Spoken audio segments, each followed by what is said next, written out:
లడ్డూ కల్తీ వ్యవహారం కాస్త ఫైనల్‌గా కొండని తవ్వి ఎలకని పట్టినట్టే. ఎవరికి వాళ్ళు విమర్శించుకోవచ్చు. ఎవరికి వాళ్ళు మాట్లాడుకోవచ్చు. బట్ ఓవరాల్‌గా కొండని తవ్వి ఎలకని పట్టారు. మొన్న ఈ మధ్యన 'గంటా శ్రీనివాసరావు' సింహాచలంలో పట్టుకుందేంది? నెయ్యి గాదు ఇది, ఆవు నెయ్యి గాదు, లేకపోతే డాల్డా కలిసిందిది అన్నారు. తర్వాత దుర్గగుడి ఇంకో 2, 3 గుళ్ళల్లో. తర్వాత ఆపేశారు. వాస్తవంగా ఆవు నెయ్యి అన్నటువంటిది ఎక్కడి నుంచి తీసుకొస్తారు? రూల్ ప్రకారం ఆవుల్ని మనం పెంచాలి. మన దేవాదాయ శాఖ పెంచదు. ఆ పెంచిన ఆవుల నుంచి పాలు తీయాల. మన దేవాదాయ శాఖ ఆ పని చేయదు. దాని నుంచి నెయ్యి తీయాల. తిరుమల తిరుపతి దేవస్థానం లక్షల కోట్ల రూపాయల ఆస్తులుండి ఈ రోజు వరకు ఆ పని చేయట్లేదు.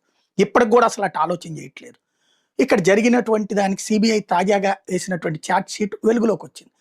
ఏమని అంటే అందులో ఏ పంది కొవ్వు లేదు, ఏ ఆవు కొవ్వు లేదు, ఏ చేప నూనె లేదు. ప్రజలందరూ మనోభావాలు దెబ్బతింది అక్కడ. అలాగని డాల్డా గలిస్తేనో లేకపోతే కనుక కెమికల్ నెయ్యి గలిస్తే కరెక్ట్ అంటారా? ఎవ్వడు కరెక్ట్